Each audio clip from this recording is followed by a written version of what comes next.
Good afternoon, everyone. I am Muriel Bowser. I'm the mayor of Washington, D.C. We are in one of the district's buildings, the Marion Barry building, and I am joined by members of my senior team, the city administrator for the district, Kevin Donahue, MPD's chief, the chief of police, Pamela Smith, deputy mayor for public safety and justice, Lindsay Apia, the Deputy Mayor for Health and Human Services, Wayne Turnage, and the Director of the D.C. Department of Human Services, Rachel Pierre. So I am here today. For those of you who are new to covering us, we are providing a situational update on the surge of federal resources in Washington, D.C. This will be a longish update. We're going to go through many slides giving you a state of affairs, and then we will have time for questions. I always want to remind people and give you a quick little primer of who we are in Washington, D.C. We are, unlike any other place in America, not quite a state, not exactly a city. We function as a city, county, and state. More than 700,000 Americans live here. We have a greater population than 2 states, and we fulfill all of the responsibility of citizenship. We pay federal taxes. In fact, we pay more per capita than most places, and we get back less. We have no voting representation in Congress. Our Congresswoman Eleanor Holmes Norton does not have a vote, and we do not have any voting we have no representation in the Senate. The district was granted home rule by the Congress in 1973, giving us the ability to govern ourselves, but leaving the Congress and the president approval authority in many aspects of our budgets and laws. And as I have discussed over the last couple of weeks, the Home Rule Charter that I just referenced also gives the President of the United States a special provision allowing the President to compel the Mayor of Washington, D.C. to provide MPD services for federal purposes if the President declares an emergency. So the district is coordinating with the federal government, our federal partners, while we are maintaining on all aspects of the presidential emergency, while we are maintaining the provision of excellent government services.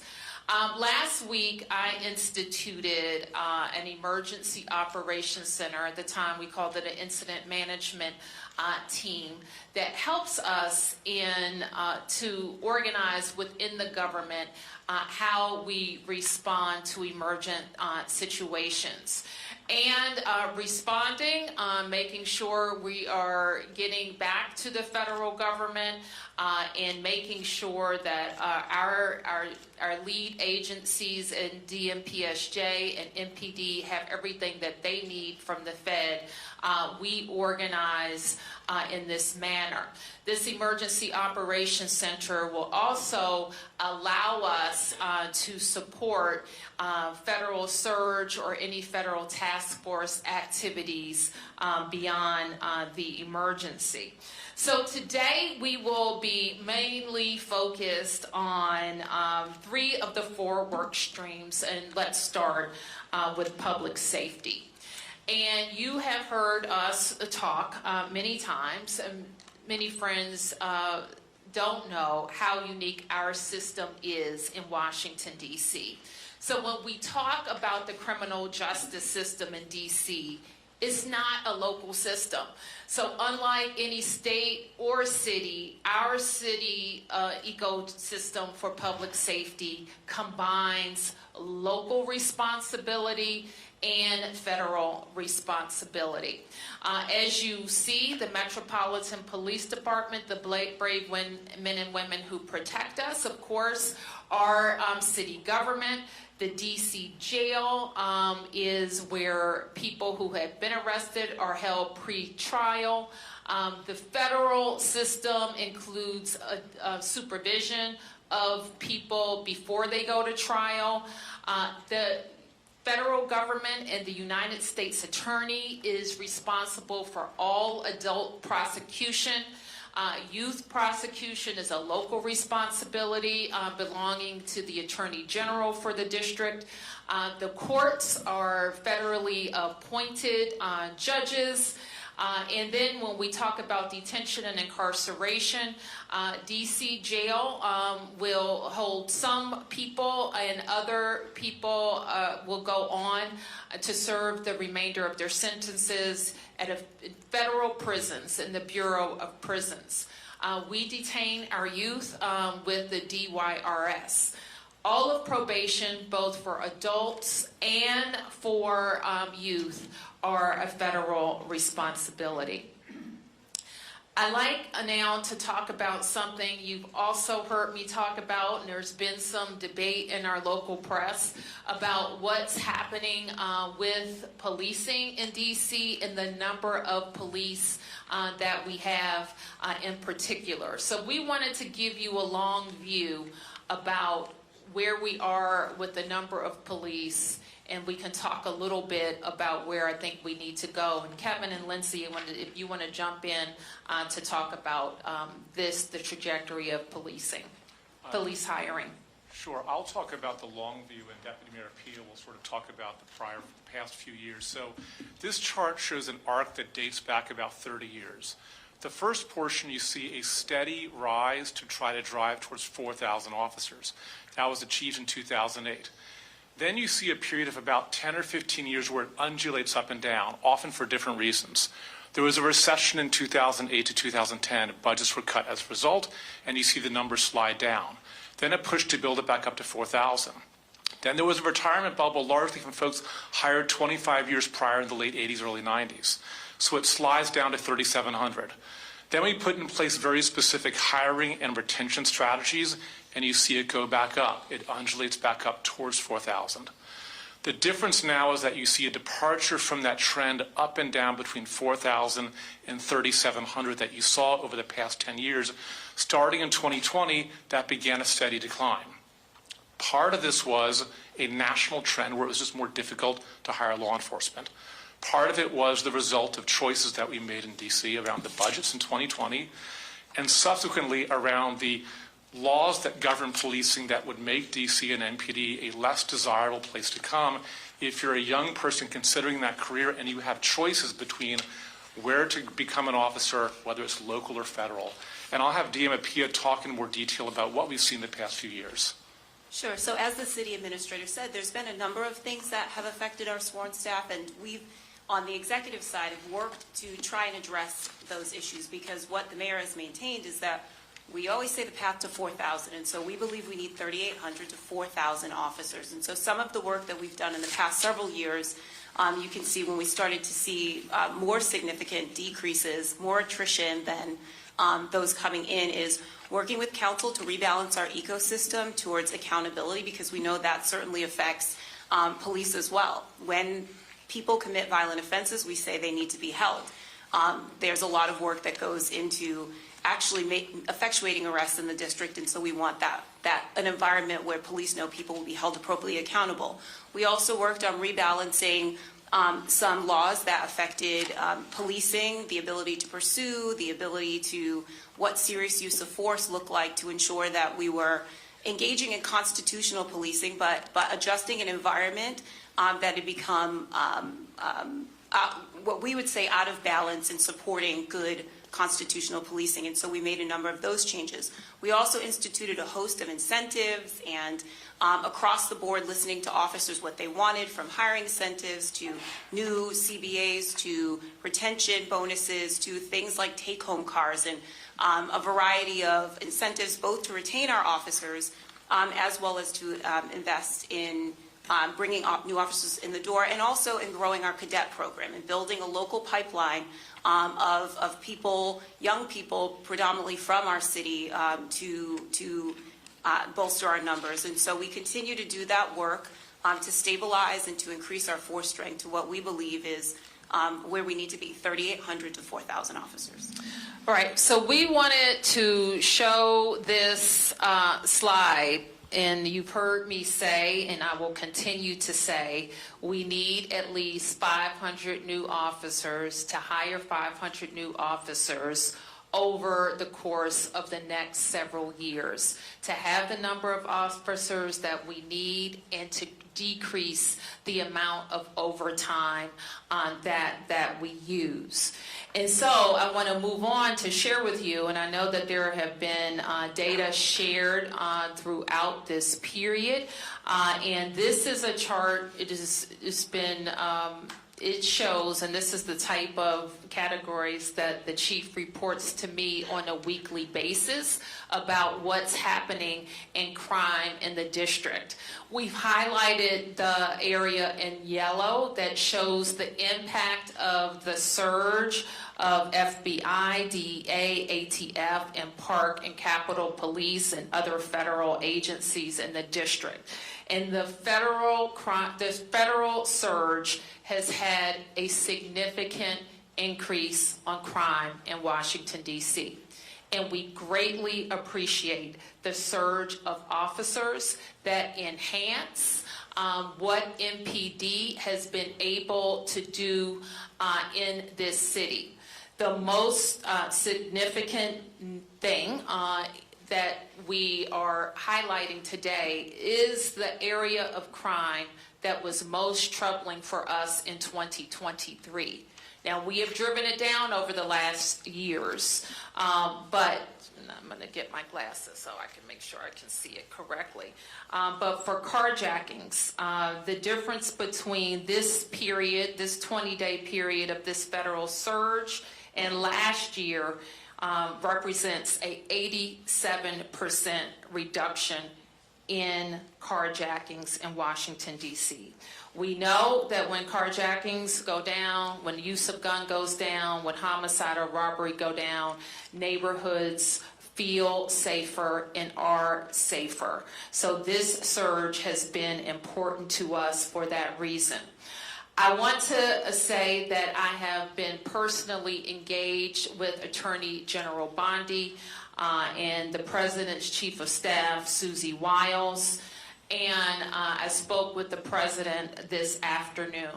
And I was reminded of our first meeting after his re-election where we discussed shared priorities for the district. There, I was reminded that the President's interest in cities predates his time in office, and his knowledge of D.C. had significantly increased from the first time he was in the White House. And so we knew that the priorities around safety and investment in infrastructure would be on the President's mind.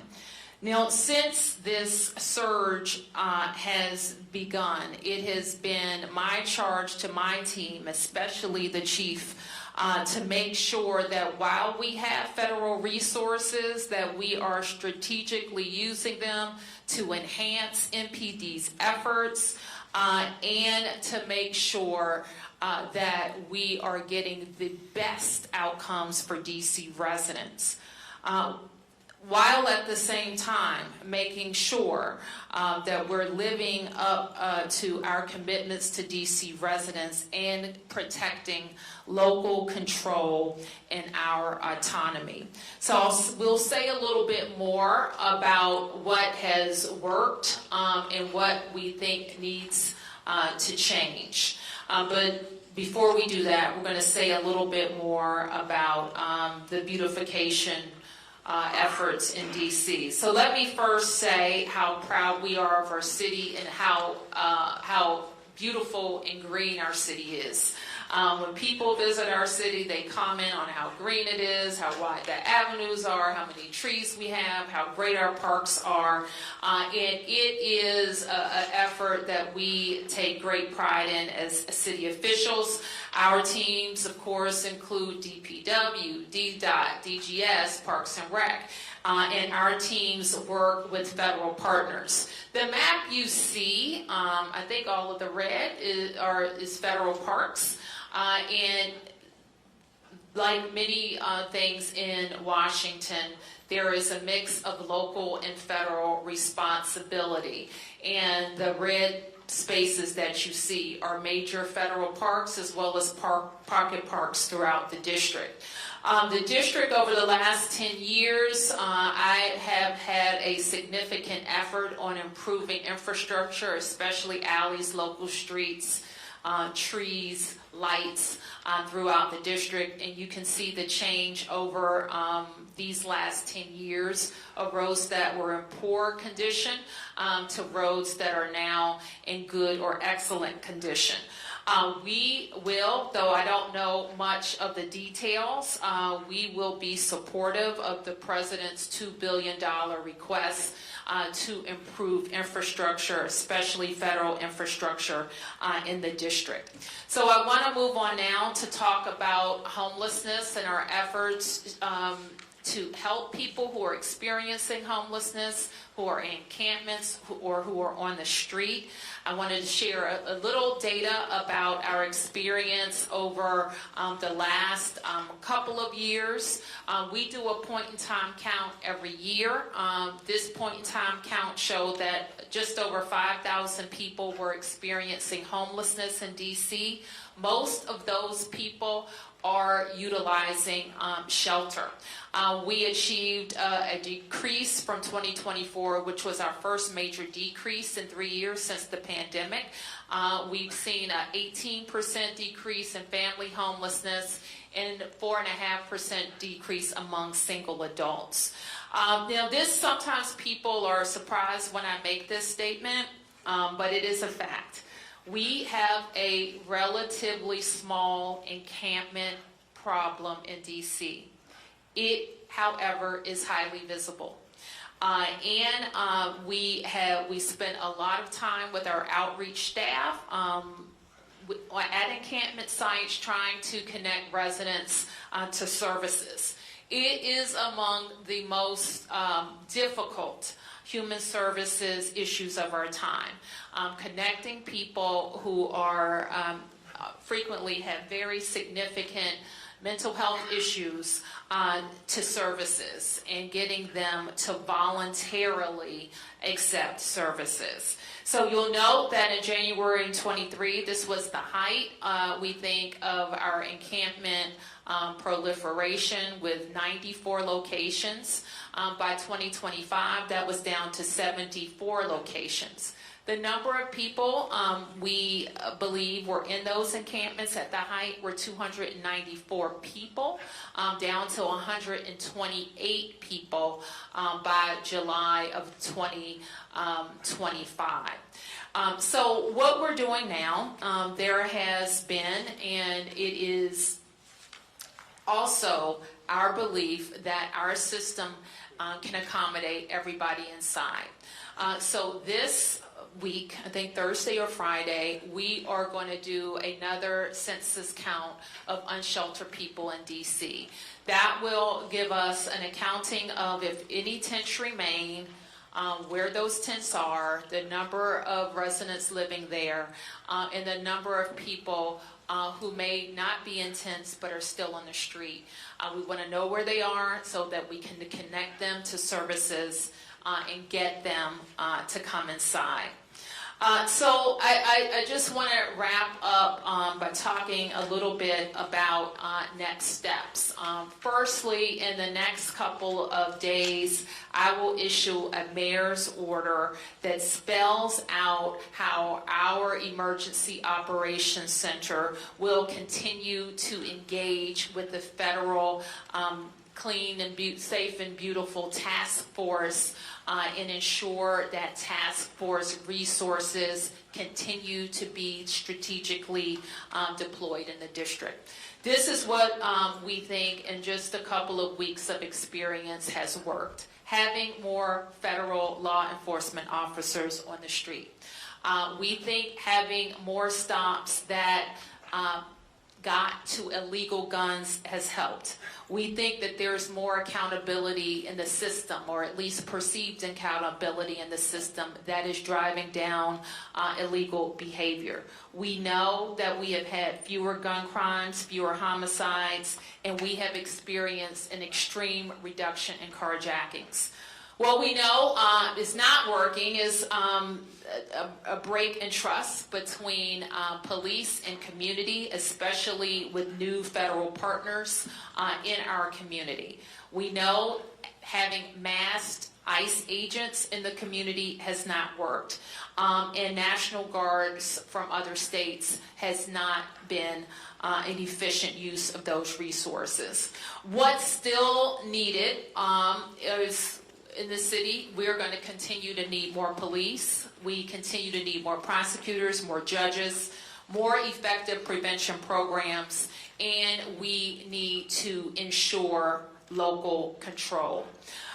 We also know what has helped us in the last 2 years drive down crime numbers. We looked at the ecosystem similar to the changes we saw in the police numbers. And we advanced legislation, the council advanced legislation, but we know there's more to do.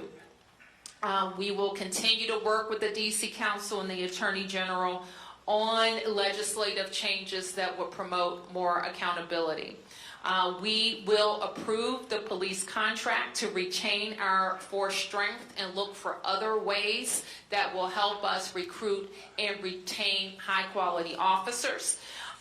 We will offer a hiring and retention bonus to help us shore up our path to 500 new officers. And we, of course, are focused on ensuring accountability throughout our system. There are other non-law enforcement things that we will continue to focus on to promote safety, including unifying our violence intervention programs, increasing the capacity of our homeless services programs, making sure we're providing more mental health services to youth and adults, and delivering a new residential youth treatment center. Now, while this isn't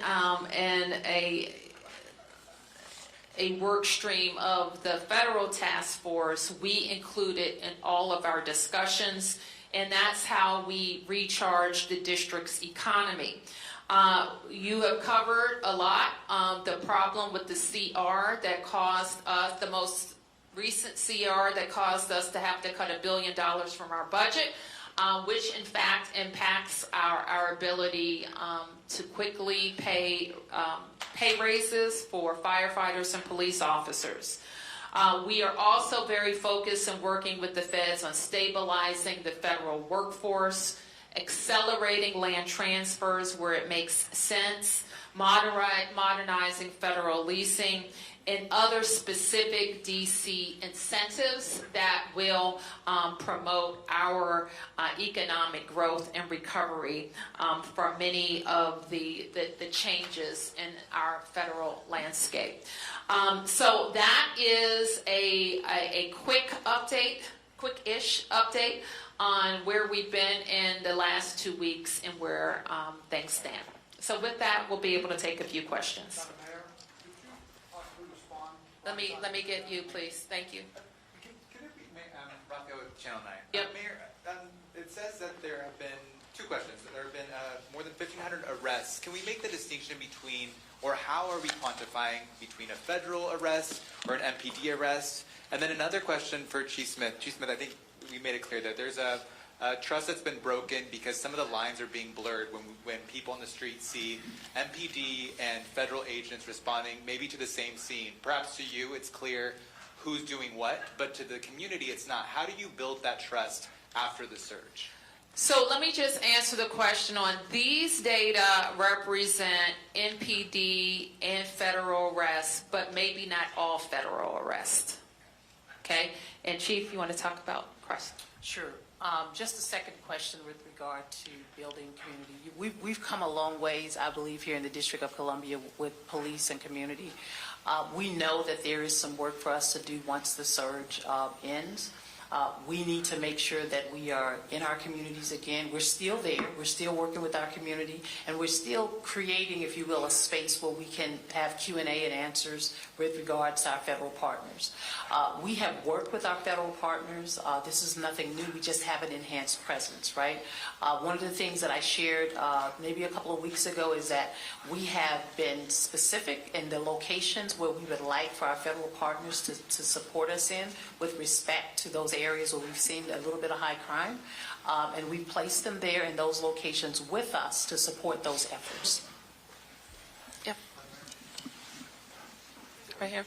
Good afternoon, Felicia Ashley, ABC7. In talking with Community and Interactions, the Joint Task Force just sent an update yesterday that MPD made a request to have Joint Task Force staffing at certain metro stations as relates to where school areas are at the start of school. Can you elaborate on what that partnership will look like and also your intention and hope behind that request as well? So with respect to the metro stations, I think that's really Metro Transit because I don't have oversight over the metro stations. With regard to having a federal task force available to us, when we do see surges and spikes in crime, it will certainly be helpful for us. We know that our federal partners work with us when we have various operations, or some folks like to call them takedowns around the city, very complementary in that space. And the expectation is that we will continue those efforts and hopefully have the opportunity when we want to conduct different operations or different surges, we can call upon them to be able to support us. Yep. I'll get you in a second. Yep. Madam Mayor, yes, thanks. In your conversations with the president, what assurance did you get that he would not attempt to go beyond the 30 days? That was not something that I discussed with the president, but with the Attorney General Bondi, and we will continue to work on how our Emergency Operations Center and the Federal Task Force can work together. Yep. Earlier this week, activists were out front of the D.C. courthouse during arraignments that lasted well into the night, about 100. My understanding is a good portion of them were no-papered. I just wanted to get your thoughts around that, just seeing as though police are arresting people. Yep, that's a great question. We don't have any information around what the courts have done or what the U.S. Attorney has done. We just don't have that information available for this briefing, but I do think it's important to understand. Mayor? Yes. Could you respond to the plan by the federal government, the Department of Transportation, to take over the management of Union Station? Well, the federal government owns Union Station, and I think that I don't know the details of what will happen. If it's just about management, that I would consider that step one. If it's about what Union Station needs for its total transformation, that would be an amazing initiative for the federal government to take on. I have had a very early conversation when I visited the president during his most recent transition about Union Station and how that could represent a very significant and good investment for this region. Mayor? Yep. Hi, Tom Fitzgerald from Fox 5.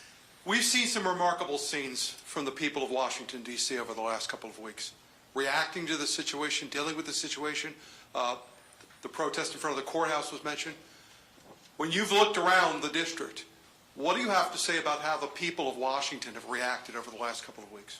I think DC residents are being, what I would expect from DC residents to be very focused on autonomy, local control, and their neighbors. So I think DC residents are very concerned about each other, and they're very concerned about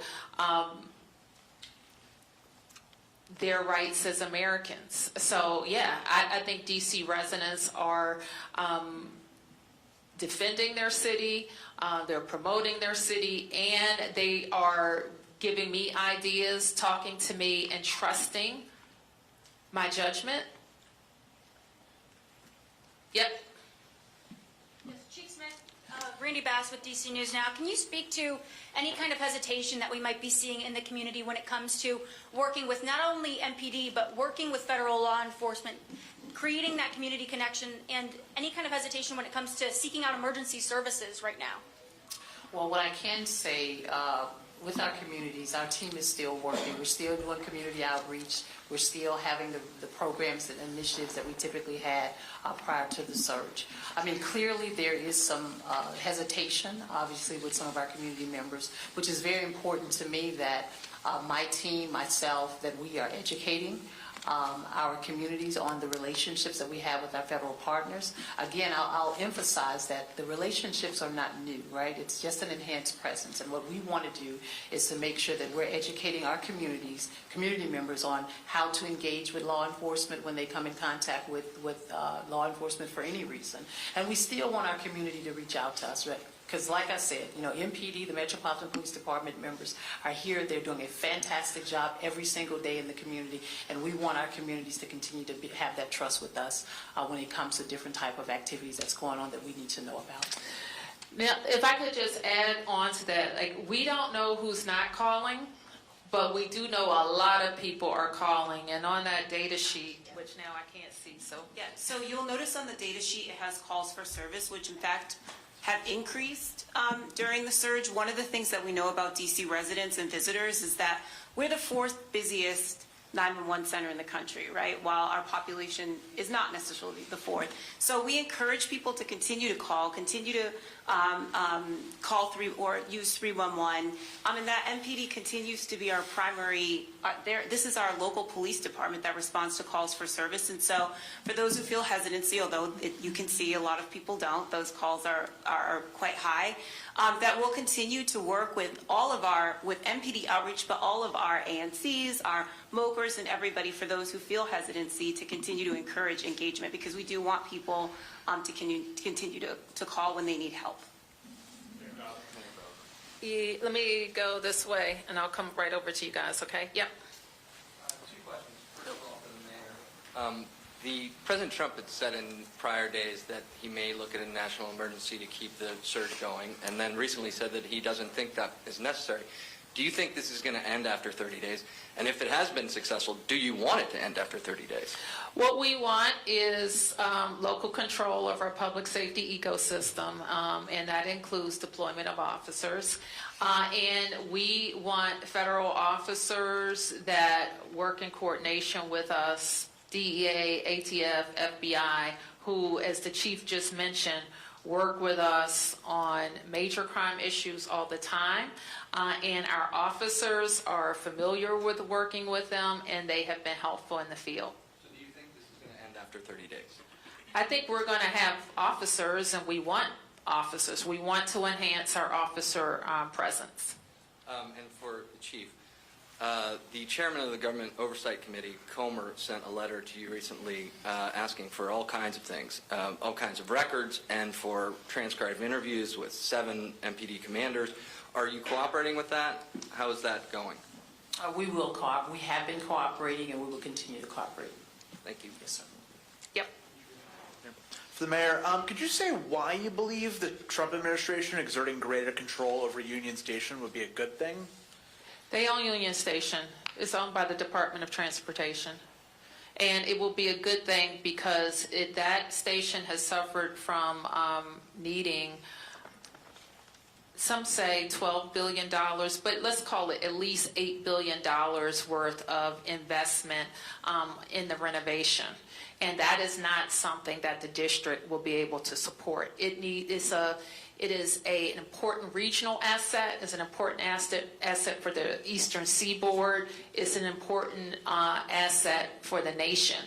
So it is appropriate, in my view, for the federal government to make the necessary investments in the transformation of Union Station. Do you know whether or not they plan to make those investments? I don't. It's not in any current budgets, and it hasn't been for as long as I've been familiar with the plans. It has suffered from not being able to get the money that it needs for the renovation. Yep. Just Scott Campbell with WTOP. Two questions for the mayor. First, what can you share, if anything, about the president's conversation regarding city roads, medians, infrastructure? He's been critical of those. And secondarily, possibly for the chief as well, how could you all be sure that MPD officers wouldn't be making the arrests that you showed on that data screen without the federal surge? Say that. Can you give me that last question again? Sure. Just how could you be sure that MPD officers wouldn't have made all of the arrests that were illustrated on those charts without the federal law enforcement surge? Well, we know, and I'll turn to let me just turn to the chief about some additional deployments that could have been made. Let me put it this way: if there were 500 additional MPD officers, that same activity, arrests and gun recovery, would have likely been made.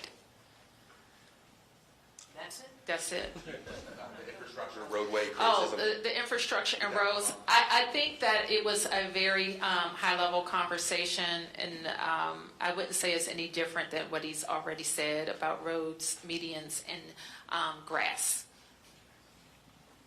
Yes. Thank you, Mayor Bowser. Joe Khalil with News Nation. You said you agree with the $2 billion investment that President Trump is asking Congress for D.C. He has said he expects those projects could take anywhere from 6 months to a year. So do you expect that timeline is accurate? And if it is, do you expect there will be some kind of federal presence here in some form for a full year doing that? I have no idea what the projects are, other than what I've heard or the timeline. Our experience with those type of projects is they take long, but I couldn't comment on that because I don't think there's been a listing of projects. And you've acknowledged here that some of the crime has come down significantly in the federal takeover here. There are Surge. In the Federal surge. Excuse me. There are several other cities President Trump has floated also for potential National Guard presence. A lot of those cities' leaders have pushed back on that. Would you recommend that they accept the Guard or federal resources as has happened here? Let me just say this. We're unique. I'm the mayor of Washington, D.C. My comments relate to Washington, D.C. And we are unique in that we're always going to have a different relationship with the federal government because we are the seat of the nation's capital. And so that's different. So I wouldn't comment or extrapolate to any other place. This is what we are dealing with. And what was that your whole question? Okay. Yeah. This is Campbell Robertson with the New York Times. Chief Smith, and y'all kind of answered this a few minute ago, that the operations that are unfolding are very much what y'all would be doing if there were 500 MPD officers. But given, you hear a lot of folks in some of these neighborhoods who feel a lot of stops and searches, what's in your pocket, all this kind of stuff, and these are strangers, they don't recognize them, they're not local police.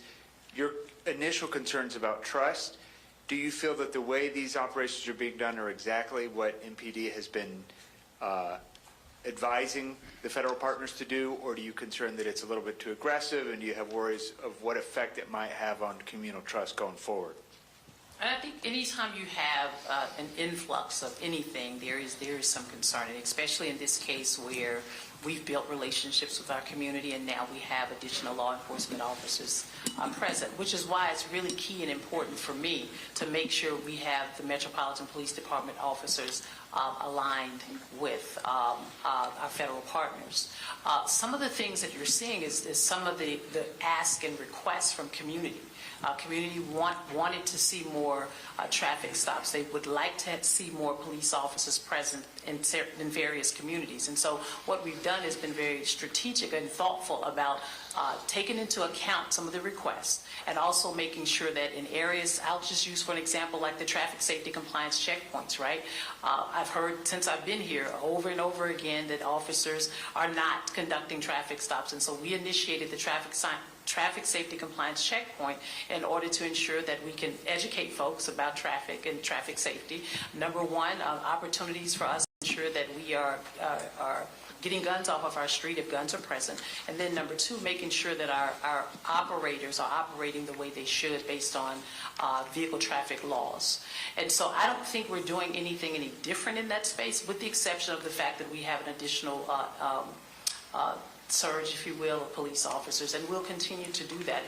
If they're here, we will utilize our federal partners in spaces and places where we have heard from our community, and when we've looked at our own data and analysis in areas across the city where we know that we've had a certain spike in crime, and we'd like to see that reduced. And what you've seen over the last 2 weeks is the efforts with having an additional 500 or so officers supporting us in that area. If I could just, I want to maybe go in a bit more detail, and I'm wondering from the slide if we can pull up the data chart again, because I do want to highlight, it's a complicated slide, so I want to make sure, since you all have a copy, it's read well.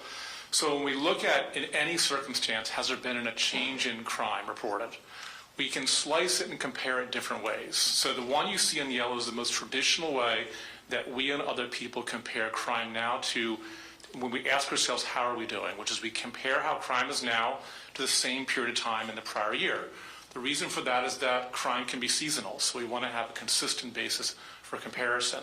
In the yellow, you see the most traditional comparison that we have, which is over the period of time in which we've had a federal surge this year, what did it look like last year? And so you see fairly precipitous declines, particularly in robbery, carjacking, and overall violent crime. If you were to go to MPD's website and look at crime cards and look at violent crimes with a gun, it'll more or less mirror the robbery, about a 60% reduction in crimes involving a gun when we look at the period of time now to the past time. But then, because of the scrutiny, said, well, what else? How else do we look at it? So if you look at to the right of the slide, you see, well, let's compare within this year. Look at the 20 days since the federal surge compared to the 20 days prior. And the way to read those numbers is not based on last year, but recognizing we already had good momentum coming into the federal surge, and it made it better. And so on the far right, and I'll just sort of look at the violent crime, the very far right was sort of the year-to-date prior to the date of the surge. It was down about 26%. And as a result of the drops we've seen during the surge, you see it tick upwards. And the most significant manifestation of this really seen carjackings, which, as the mayor said, is a crime that strikes fear in many people because you can be targeted quite randomly. And that's where we've seen the largest impact of nearly a 90% change when we look at what's happened during the past 20 days and what looked at this in the past year. So that's for the totality of that slide. Okay, who has that? Mark? Thanks. Mayor Bowser, I'm wondering if you could put some meat on the bones of your conversation with the president, particularly what you told him about, I mean, did you thank him as you did here? I mean, basically, this has been pretty pro-surge press conference briefing. This is pretty pro, Okay, we have seen reductions in Right. crime. And this comes just after President Trump said, Mayor Bowser better get her act straight or she won't be mayor for long. So I'm wondering if this is in response to that, what you said to the president, what he said to you, did you push back at all? Because while, yes, the numbers are down, when we look at what's happening in the streets, there are a lot of neighbors who are really upset and not happy about seeing masked federal agents. You didn't say anything about the detentions of ICE, what's happening with those people, if you're doing any tracking, if you're doing any. So I'm just wondering about that conversation, and if you gave any pushback to the president about the intrusion on home rule, and what he told you as to what to expect in the future. Mark, let me say, we had a, what I would call a courtesy meeting with the president. I had following a substantive meeting with the Attorney General, who is his designee on this issue, along with the Chief of Staff. And I'm not going to talk about the details of that conversation. You have seen what I have laid out in terms of our concerns, and you have seen what I have laid out in terms of the benefits, and that is the huge number of federal law enforcement, not National Guard, federal law enforcement, that have enhanced NPD's deployment capacity. Did you push back about the masks at all with either the Attorney General or the President about these law enforcement agents not wearing name tags? Mark, I'm concerned about masks. And so while I'm not going to give you like a rundown of every word that was said in the meeting, you can be assured that the things that we are very concerned about, we are working on a resolution for. And what about the ICE detentions? You haven't said much about those at all. Do you have any numbers on that, on how many people have been detained? And are you tracking who those people are, what's happening to those people? We do not have any information on anybody who was detained by ICE, as far as I know. And I am concerned for sure because we think anything that we do and anything that we're going to ask federal partners to do is focused on violent crime. Mayor, about the economic impact of those ICE detentions. I'm sorry, I don't know who's speaking. Okay. With Telemundo. Okay.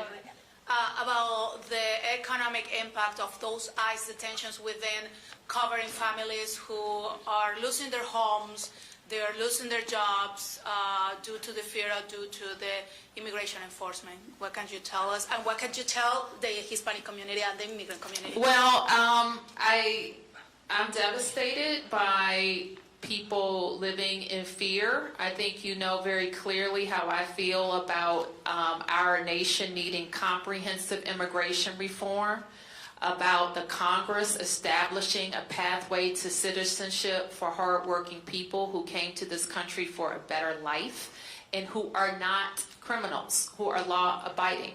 And I think when that question is finally answered, that's the only way to deal with this fear, or to deal with these agencies going after law-abiding people.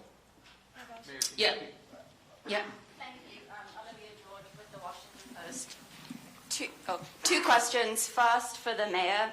Under the Home Rule Act, what specific requests have been made for MPD services by the federal government, and how have those requests been communicated? Oh, we wouldn't be able to enumerate them here, but we do have a way of kind of centralizing requests.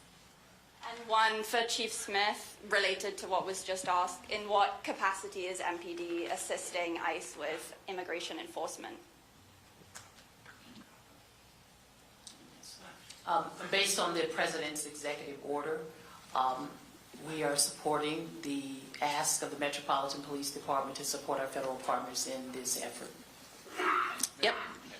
Mayor, thank you. Josh Chapin at Channel 7. Unfortunately, we saw a murder this week. I know there were some people in the federal government that were counting days without homicide. It doesn't matter. Unfortunately, someone was taken. I'm just wondering, and maybe this is a better question for Chief Smith, but more officers going in, whether it's MPD officers or federal troops going into a place like Southeast or places where we've seen violence in recent weeks. Is that on the docket? Is that on the agenda to put more officers there? Well, talk about deployment, Chief. Yes, we do have officers deployed in all of our areas and within all 7 districts. The plan initially was to ensure that we looked at various locations around our city where we were seeing a spike in crime. And so you mentioned Southeast, we have officers assigned in Southeast within all of our districts as well. Is the National Guard, is it worth the National Guard going in there or directing them there? I don't know how that's even communicated. I don't know anything about how the National Guard is being deployed with respect to that. Okay, we'll be able to take it. Did you get one? Oh, okay, Martin. Hey, Mayor, how are you? Chief, I just wanted to go back to something you said about things that residents were asking for that their MPD is now doing, like traffic stops. But what we're hearing is that no resident said we want a traffic stop followed by a guy asking you for your papers. So how do you balance what you say is the proper use of a strategic use of MPD resources and what people are perceiving as things that are infringing upon their rights in a pretty dramatic way, specifically targeting a community that is now telling us that they don't want to call MPD because they're afraid that if they call MPD, ICE is coming with them. And I do understand the concerns. I've had many conversations with many residents here in the city and community members.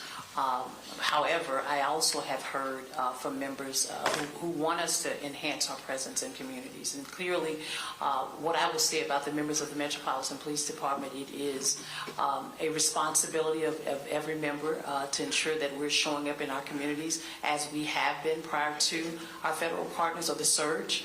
And the expectation is that they will continue to do that. My oversight is over the members of the Metropolitan Police Department, and we do have great relationships with our federal partners, and it is my hope that if there are any concerns that members and community have with respect to, I won't say over-aggressive or any violations, that there's a space and a place for them to report that. And just to follow up on that one, I mean, there's already plenty of things that happened this week regarding more things that the president wants to do with the district. One thing he said in this executive order is that the Attorney General is now empowered to ask MPD to change its general orders the way that police officers are told to operate. Now, MPD doesn't have to say yes, but requests can be made. When would you push back? Mayor Bowser, when would you push back, and what type of request would you push back on? What if the Attorney General said, listen, I want you to loosen standards on uses of force. I want you to allow more pursuits using vehicles. I want to get rid of body cameras. Like, how far is too far? I think all of those things you mentioned seem kind of too far, but that hasn't happened. Nothing has happened in that regard. The requests have to be made to me, and I would work with MPD on reviewing of requests. Yes.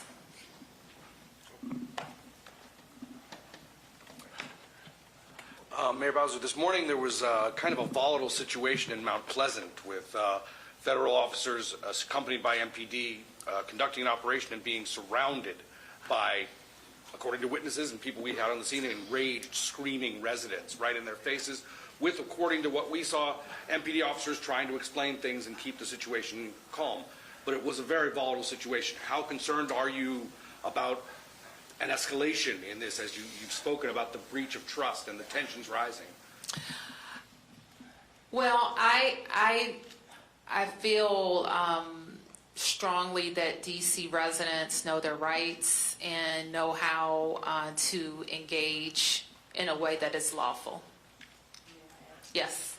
And so this morning's incident that you referenced was our criminal apprehension unit, which oftentimes throughout the course of a week will execute arrest warrants or search warrants. And in this particular case, they were doing what they would typically do any other day.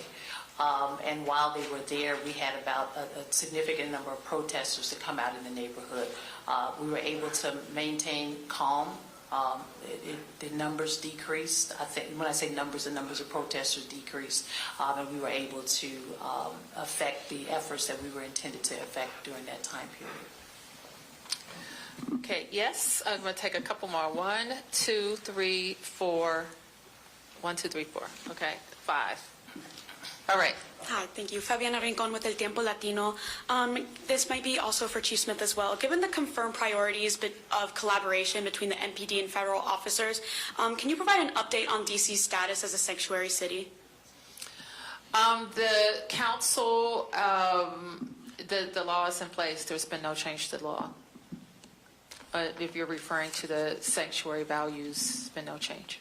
And on Chief Smith's order with collaborations between federal officers, especially with suspects outside of custody, does that impact the execution of the council order mentioned? So when you say suspects outside of? Or collaboration with providing information and even transportation of those outside of custody? We're still doing that. Yep. Mayor, the D.C. Police Union supports this federal surge. They have been relentless in saying that the police force will be in a free fall, their word, until the Police Reform Act is repealed by the D.C. City Council. They believe that police officers don't want to come work here because of what the council did. What's your opinion on that? We're looking at a number of pieces of legislation to see what should be tweaked or replaced. And I am committed to working with the council if they are interested to make any changes. Yep. Madam Mayor and Chief Smith, if you could possibly both answer this. What is your response to the House Oversight Committee now investigating the alleged manipulation of D.C. crime statistics? Do you have an opinion on them doing that and why they're doing it? And can you tell us the status of your own investigation into that? I would only add what the chief has added about the earlier question. We'll answer any questions that are posed to us, and we don't have any update at this time on the internal investigation. Yep. Anne-Marie Kucha with Street Sense Media. Can you give a little bit of your reasoning behind doing the emergency count? Is there a concern that people have been arrested or have moved out of the district in large numbers, people experiencing homelessness? I think our concern is that people have moved around the district. We think, I think the number I reported is that we think that, well, we know that about 81 more people have come into shelter. We don't necessarily know where they came from. They could have come from encampments. So we think that people have moved around. And will the results of that be shared with the federal government? And is there any concern that they could use that to then target homeless encampments? We don't expect that we're going to have homeless encampments, and we are going to work to make sure that people can come into shelter. If I could just add, some of the purpose of doing the point in time count again is there's been anecdotal conversation, anecdotal stories about people believing that there are changes, and there may be changes. And those anecdotal stories are anything from encampments, have they moved from downtown core to neighborhoods? Are there fewer of them? Have more people taken shelter? So it's an attempt to cut through the anecdote and really get a sense of, given we're 20 days into a focus on homelessness in addition to crime, and quite frankly, the city has made available additional shelter capacity. What does the numbers really sort of see at that? We're not collecting names for those who haven't done a point-in-time count. There's no names collected. It is really just individuals identifying those who are unsheltered or are homeless on a particular given night. Are you still going to be doing the full demographic survey or just counting? Just counting. Okay, thank you. Okay. 1, 2, 3, 4. You have the final question, okay? Yep. Hey, Mayor Bowser. Liz O'Gora, Kilrag. We're hearing from a lot of residents fears that are described ranging from tension to a sinister feeling like a horror movie, whereas you can hear the music, something bad's about to happen. What do you say to those residents who are having these feelings even as they try to go about their normal lives during this federal surge? I'm not sure I'm qualified to answer that question because I know there's a lot of anxiety. There's tremendous anxiety in the district. When I look and I see residents putting things on social media or neighborhood chats, I know that there's a lot of anxiety. There's a lot of anxiety with kids going back to school, with writing. So I know that there's a lot of anxiety, but I also know there's a lot of anxiety in our nation. It's anxiety over people being able to pay the bills or pay their electricity bill, or, I looked at what I spent last year on school supplies versus what I spent this year. And so there's a lot of anxiety. And what I've told everybody is that we all have a role to play. Your role or that of my constituents is different than the role I have to play, but we all have to play our role in advancing and protecting our democracy. Yep. Beatrice Peterson, ABC News. Mayor Bowser, I was wondering if you could talk a little bit about an estimate about how much this federal surge is costing. Is MPD doing overtime? Is there support from local agencies?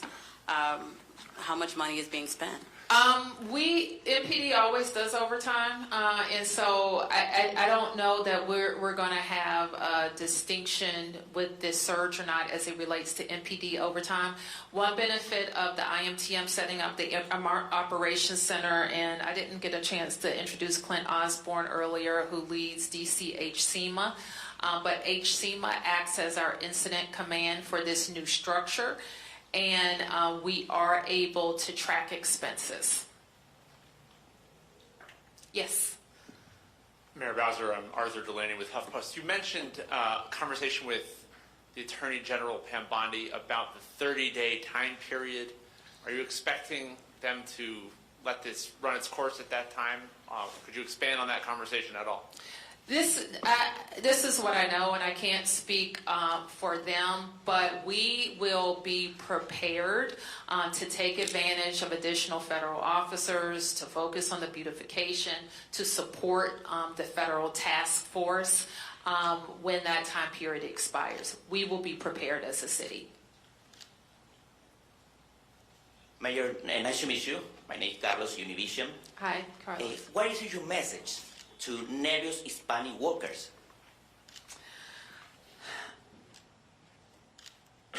Earlier I said, Carlos, that the answer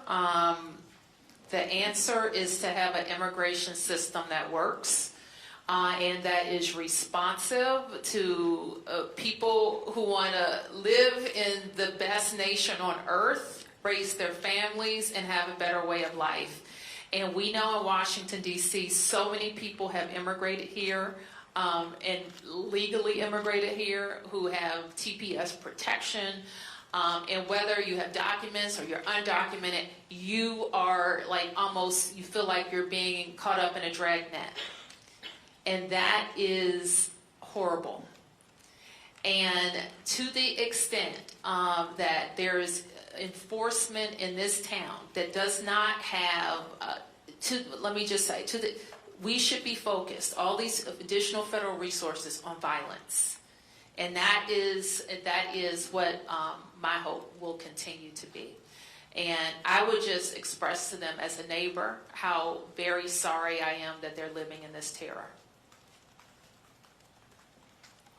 Okay, thank you, everybody. Thank you.